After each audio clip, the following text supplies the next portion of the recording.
আৰু আটাইতকৈ ডাঙৰ কথাটো আমেৰিকা যুক্তৰাষ্ট্ৰৰ ৰাষ্ট্ৰপতিয়ে নিজেই ঘোষণা কৰিছিল যুদ্ধৰ স্থায়ী সমাপ্তিৰ অৰ্থ হৈছে যে যুদ্ধ স্থায়ীভাৱে সমাপ্ত হ'ব।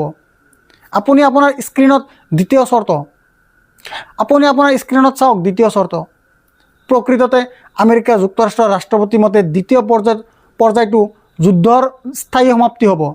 ইজৰাইলী লোকসহ বাকী বন্দীসকলক ফিলিস্তিনী বন্দীৰ বিনিময়ত মুকলি কৰি দিয়া হ'ব। ইজৰাইলে প্ৰায় 1000 ফিলিস্তিনী বন্দীক মুকলি কৰিবলৈ সন্মত হৈছে। তেওঁলোকৰ প্ৰায় 190 জনৰ 15 বছৰ বা তাতকৈ অধিক কাৰাদণ্ড ভোগ কৰি আছে।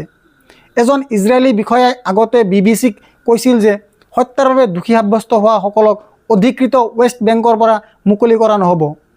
গাজাৰ পৰা ইজৰাইলী সৈন্য সম্পূৰ্ণৰূপে মুকলি কৰা হ'ব। কিন্তু ডাঙৰ প্ৰশ্নটো হ'ল ইজৰাইলে কেৱল 60,000 ফিলিস্তিনীক হত্যা কৰাই নহয়, কিন্তু যদি আপুনি সমগ্ৰ গাজালৈ লক্ষ্য কৰে আপুনি সকলো ঠাইতে ধ্বংস দেখিব। এই ছবিবোৰ চাওক আপোনাৰ স্ক্ৰীণত। এই ছবিবোৰ যিবোৰ ইজৰাইলী আক্ৰমণৰ ধ্বংসৰ পৰা উদ্ভৱ হৈছিল।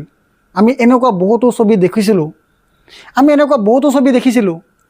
আমি বহুতো ছবি দেখিছিলোঁ য'ত সৰু সৰু ছোৱালীবোৰে কান্দি আছে। তেওঁৰ হাতত খাবৰ কাৰণে ৰুটি আছে আৰু তাই কান্দি আছে। তেওঁৰ মুখৰ পৰা তেজ ওলাই আছে। এনেকুৱা বহুতো ছবি সন্মুখত আহিছে।